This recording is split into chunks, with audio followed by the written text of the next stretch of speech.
Well, nobody likes tax season, but it's upon us again. And it's got us thinking about new retirees, folks who maybe have just retired in their first couple of years, especially in that first year of retirement. Or if you're on the cusp, this is a great episode for you as well, because there are some tax mistakes that specifically new retirees tend to make that cause some issues. And we want you to avoid issues. We want you to avoid mistakes when you get into retirement. So we're zeroing in today. We're talking about tax mistakes that new retirees make and how to avoid them. I'll grab Ryan. Let's get started. All right, tax mistakes that new retirees make our focus today. We got a couple of good bullet points to give you on the episode today, some things to think about. Ryan, good to be with you again. How's life treating you, my friend? No complaints. It's March now. Things are slowly starting to warm up here in South Carolina, but it is tax season. Yes. And everybody's talking about taxes, and we're going to, dive into the beautiful thing that the IRS has created for us and talk about what taxes look like in retirement. Some of the things you should start thinking about. How busy do you get during tax season? Because I know you're not a CPA, but like you're a financial advisor, right? So taxes are a big piece of the overall planning puzzle. But like, how big is that deadline each year for you from a planning perspective? Well, first of all, you're right. I am a financial advisor. I am not a CPA, and I do not give tax advice. And whatever else disclosure you need to be. What other disclaimers do we need to throw out there? Don't sue me. But no, I mean, it definitely around tax season, things get a lot more. They definitely get more busy. Lots of questions. Working directly with the CPA. Work with Zach Smith at Pilot Tax a lot, almost daily. Just making sure that we have the correct tax documents for our clients. But I think that we've done a really good job with our podcasting and everything else to get the message out there about taxes. Because yes, saving for retirement, having a proper asset allocation, being diversified, not timing the market, all those things are out there. And once you have that done, well, tax planning is a massive, massive portion of this. And I think that there's a lot of investors that are very much caught off guard getting into the distribution phase of retirement and not realizing how massive of an effect the lack of tax planning is going to have on their retirement picture. Yeah, it's a great point. It's really sad, actually. I mean, one of the biggest ones, I would say, I know we're about to talk about RMDs and some other stuff like that, but it amazes me that investors don't understand when we talk about tax-deferred money, money that their companies put in, money that they've put pre-tax into their 401k. They don't understand that they still have to pay income tax on that. And it's amazing to me how many of them get into retirement and they're like, oh, I need, I need 10 grand every month. We'll call it 10 grand every month. And then they don't realize that, that's $120,000 of income over the course of the year that they're getting. But I don't know, maybe 25, 30% of that, they got to pay a tax bill on. Yeah. And they're like, what? I'm like, yes, we've been saying this all along. Yeah. This wasn't one of the things on the list, but before we get into the official list, since you brought one up, I'll point out another one. I think a big mistake people make is just not realizing maybe how effective planning for taxes can be. They just kind of miss that opportunity, or they assume maybe that they don't make enough to, be in that category of person who can move the needle dramatically with tax planning. That's only for the super rich. I feel like that's a common misconception that people have, where everyday folks can take advantage of the tax code and make really important decisions that save thousands, tens of thousands in many cases. Absolutely. And or how many people out there are missing out on all the opportunities that have been given to them. It's really, really sad, but I'll get a lot of prospects that reach out to me and they haven't been taking advantage of Roth contributions in their 401k for years, for a long extended period of time. And the answer was, and of course, this is the do-it-yourselfers, but their answer was, well, I'm an airline pilot and I thought I made too much money to contribute to Roth. And it's like, well, yeah, that's a Roth IRA, which is completely different from a Roth 401k. Yeah. I mean, that alone is such a massive, massive tool and thing that will help you in retirement. And to miss out on that for an extended period of time is, I mean, it makes me sick to my stomach. Yeah. Well, there's our own starter list. The rest of the list. I didn't get this list you were talking about, Walter. Know, Where's right? this list? The rest of the list, to give credit where it's due, is from a Kiplinger article. And so we're just going to kind of get Ryan's reactions to these things to say, are these really tax mistakes that new retirees make, or is this overblown? But hey, we kind of added our own nice little addendum here to the beginning. The first thing that was mentioned in this particular article, Ryan, was that it's a mistake for new retirees, kind of counterintuitive, but to ignore upcoming RMDs. So I just retire, let's just say somewhere in my 60s, right? And you're saying it's a mistake to not be planning for something that I don't have to worry about until I'm in my 70s. But that's often the case, I guess. For sure. But, I'm going to require a short coffee break on this one. Do, do, do, do, do, do, do, do. We have a little coffee music we can play in the background. Much better. So it's one of the first things I think of once we go into retirement. However, depending on when you actually retire throughout the year, let's say you retired in October. Well, you still had your normal income almost that whole year. So you're really not in a space where you're in that lower tax bracket that we were hoping for. So the first thing I would say is, depending on when you retire from the airline, is actually going to have a little bit of an effect on what I start thinking about from a planning perspective. But that first year after you retire, your income, your tax bracket is going to be totally determined by how much money you take out of your 401k, how much you're taking with Social Security. So you have a little bit of control of your tax bracket for the first time that should be lower than what you were doing while you're actively working. So what does that bring up? Well, we have an opportunity now to do something about that massive balance that you've been saving all this time. Now, I hope we don't have to talk about what RMDs are. But since Walter's so intelligent, Walter, why don't you tell us about RMDs? What are RMDs? Well, that's the required minimum distribution. Basically, the government saying, hey, you have a lot of money in your retirement account, so when you get into 73 or 75, depending on when you were born these days, we're going to make you take that money out so that we can start collecting taxes on it. So whether you need it or not, you're taking that money out. Yeah, the government has been giving you tax-deferred growth this whole time, and they're ready for you to pay up. Yeah. Give them their cut.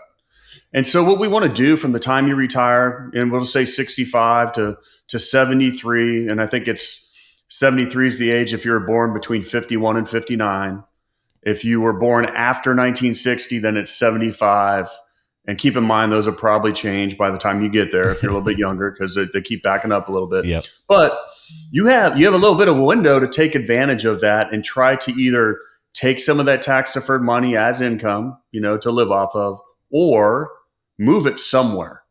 Because what we're trying to do is we're trying to lessen that ticking tax time bomb that we talk about, where once you hit that age, depending on how big your 401k is, they're going to make you take it out whether you want it or not. So whether that's Roth conversions each year a little bit, and there's a lot of strategy that goes into like that playbook. Which we might even be able to have a whole separate podcast on that. But yes, do not ignore RMDs. Do not wait till 73. Do not wait till 75. As soon as you retire, talk with your financial advisor, talk with your CPA, come up with a game plan to lessen that tax hit for RMDs, or else you're going to have a rude awakening and not be very happy. Well, that one is very closely tied to Roth conversions since you started bringing it up. And that's point number 2 is a big mistake retirees, new ones, make is Roth conversions that are done wrong or not at all. That's one of the big levers you can pull to plan for those RMDs, but other purposes and uses for why you might want to do Roth conversions early in retirement as well, and not wait till later on to be kind of forced to do some of those decisions. Well, and this is a double-edged sword too. I mean, it's amazing. I'm starting to have some of these conversations with people that are younger, which I think is fantastic. You could do Roth conversions right now. You can do Roth conversions in your 30s, 40s, 50s. True. You don't have to even wait till those first years of retirement, right? Yeah. The one thing and yes, you might be in a higher tax bracket because you're actively working, but what you're doing is you're effectively taking whatever money you convert, and then you'll never, ever owe tax on it again. So let's say you are 40 years old. Well, now you got growth for the next 25, 30, 40 years where you don't owe the government anything. And I love having this conversation because so many people are like, oh, but tax deferred's great. I can lower my AGI by a little bit. Yeah, but think about what you're giving up. Because if you are 40, and I'm just going to do some quick math here. I mean, besides your contributions into it, growth, I mean, we want that account to grow as much as possible, double, 2, 3, 4, or 5 times. But what happens with that? You just created a much larger tax bill later. So it really is a double-edged sword. Pay me now or pay me later, but the government's going to get theirs. And so do you want to pay them to go away on a little kernel of corn and then it grows into a harvest? Or do you want that kernel of corn to grow into a massive harvest and then you give away your 25 or 30%? And I think 25 or 30% is hopeful, because I don't know what tax rates are going to be like 20 years from now or when you are 75 or whatever that age is, because it's an unknown. That's the big unknown. So yeah. And so it is a double-edged sword, and having tax conversations can be very beneficial. And not only for that growth that could be tax-free forever, but this really plays into legacy planning as well. Attention aviators, when you've spent years in the cockpit managing the complexities of flight, isn't it time you navigated your retirement with the same precision? Introducing retirepilots.com. Right at your touchdown zone on our homepage, there's a beacon flashing, "Get my free toolkit." Click that and you'll be cleared for a direct route to Ryan's retirement toolkit, tailor-made for pilots like you. Inside, you'll find 2 of his important works, The Pilot's Advisor and Pilots Retire Early.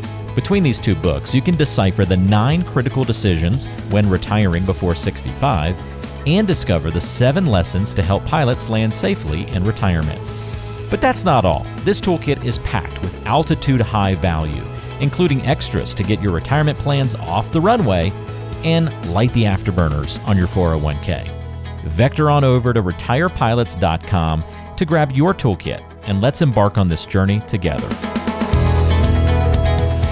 I know this is a smaller piece of the puzzle for a lot of your pilot clients, but Social Security in retirement is another area where we see new retirees make a mistake in that they think that taxes aren't really a part of Social Security, of collecting Social Security. They kind of get blindsided by Social Security taxes and how that impacts their overall situation. Do you see that from time to time, that misconception, and have to kind of correct some line of thinking there? I really try to get them prepared for that. I mean, how many people knew that after paying into Social Security their whole lives that up to 85% of their Social Security would be taxed in retirement? Yeah. And where it hits people is people with pensions. I mean, if you're a retired military, retired police officer, if you work for FedEx or UPS where they still have a pension, you have enough pension assets that you're getting every single year that you're getting taxed on that pension, but that income alone pushes it into where your Social Security is taxed as well. Yeah. So I'm not a Social Security expert, nor do I claim to be, in the system is changing so much. I think it's going to be reduced at some point in time. So really digging in and asking the right questions with Social Security and aligning with your situation is definitely something that needs to, you need to dig in on. What do you think Social Security? Walter's much younger than me, as you guys can tell just by looking. I don't know about much, but what do you I know we talk about not planning for having Social Security later on in your retirement planning, but like, what do you actually think is going to happen? Yeah, I mean, personally, I guess I haven't paid much into the system as a small business owner, taking a much smaller W-2. What's that knock at the door? Is that the IRS coming after you right now? The fact, my wife now, she is in a setup where they have that 401A, so they're not paying into Social Security, I guess, anymore, right? Is that how that works? And she has this 401A instead account. So I think our Social Security checks, they're already weaning us off of it. They're going to be very small in the grand scheme of things by the time we retire. So I'm kind of planning for basically minimal or no Social Security by the time we retire. I think a lot of people that are my age are kind of similarly with a pessimistic view that's going to be the case for them as well. So if it's there, great. If it's not, I'm hoping to be able to plan around it and without it. As sad as that might be. Well, and I no different than a 401k plan where whatever you put in is yours in retirement. Yeah.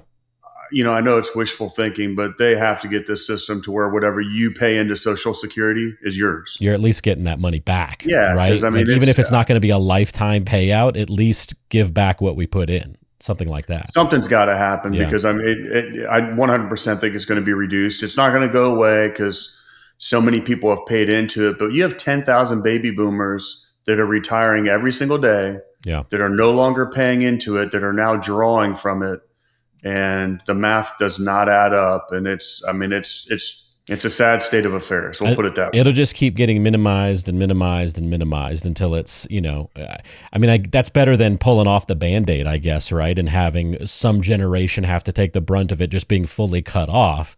So I think you're right. It'll just be a very slow reduction of benefits over a long period of time until it's relatively insignificant at that point. And hopefully the younger generations have weaned off of it and had other alternatives by that point. Kind of like we talked about with the Trump accounts, right? And those getting seeded early on in life. And if that could become a replacement for Social Security by an early payment that then has 50 years, 60 years to grow, maybe that's a better route to go. So something definitely has to happen. I mean, no different than I've read a lot of books about income taxes and then Social Security. And, it is, has been deemed the biggest Ponzi scheme there is out there. Right. And unfortunately, most every Ponzi scheme out there blows up at some point. And I feel like we're watching this slow motion, massive car accident about to happen. So yeah, it does feel that way. Last but not least, Ryan, you teased it a little bit already. Legacy, estate planning. That's kind of the last thing that we want to talk about from a tax mistake that new retirees make, and forgetting to go ahead and start planning for. A lot of people don't want to quite start thinking about their heirs, maybe, and passing money to the next generation. Maybe they view that as a later in retirement thing to think about. But at least don't overlook the taking care of the spouse. That's part of estate and legacy planning, and that does need to be done as soon as possible. Yeah, and we always try to talk about issues that affect airline pilots, and so I'll bring up some of those. I grew up with very little, and for me, legacy planning or leaving a legacy has been a huge part of what I want to leave this world with. Where I don't necessarily need all these things in my retirement, but when I am gone, I want my family's future to be changed. And one of the biggest mistakes I see is we start having conversations with airline pilots as they get near 60 and they realize the retirement's around the corner. It's going to happen. And so many of them have insurance through the airlines, but that insurance goes away as soon as you retire. Yeah. The other side of it is, of course, insurance is based off your current age and health. So right at the time where people are really starting to think about the true effect of once they retire from the airline, they're also battling age and issues health-wise. So if I could give a shout out to anybody out there is to start thinking about these issues when you're in your 40s and 50s, because not only is insurance so much cheaper, but it can be a viable plan to help you out with retirement planning to not only take care of your spouse, pass on that legacy, but this plays into how you're going to look at Roth conversions, RMDs. It all plays together because you're going to have a lot more levers, as you talk about, to pull from to make sure that your spouse or your family's taken care of when you decide to retire from this earth. Yeah. And I don't know about you, but knowing that we've talked about those things, or at least having those things in place, I sleep a lot better at night knowing that my family's going to be taken care of regardless of what happens to me. Yeah, well said. It's a great goal and one shared by many. So let's plan for it and make sure it's part of the conversation. We've just scratched the surface in terms of tax planning conversations. There's obviously lots more that you can get into when you start working one-on-one with an advisor like Ryan and going into your particular situation, which is a great point for me to remind folks, if you have not put together an official financial plan before, a written plan that's really designed to get you to retirement and all the way through it, certainly take advantage of an opportunity to meet with Ryan by ordering the retirement toolkit. It's built specifically for pilots, packed with Ryan's books, some other great information, all great starter info to get you ready for that official retirement plan. And it comes with a free portfolio analysis where you get to meet one-on-one with Ryan and the team. He is, of course, the pilot's advisor, works exclusively with pilots across the country, helping them with retirement and financial planning matters. Click the link in the description of today's show to access that toolkit and get that ordered and set up your time to visit. it, or you can always just go to retirepilots.com for more information there as well. But there should be a link in the description of today's show so you can access that easily as well. And remember, tax mistakes, they're not usually made because of carelessness. It's a lot of time just knowing what you don't know and finding that out and just getting educated on it. And that's what Ryan does each and every day with clients. Ryan, thanks for all your help covering these items today. Appreciate the deep dive, and we'll talk to everybody soon right back here on The Pilot's Advisor. Information is for illustrative purposes only and does not constitute tax, investment, or legal advice. Always consult with a qualified investment, legal, or tax professional before taking any action.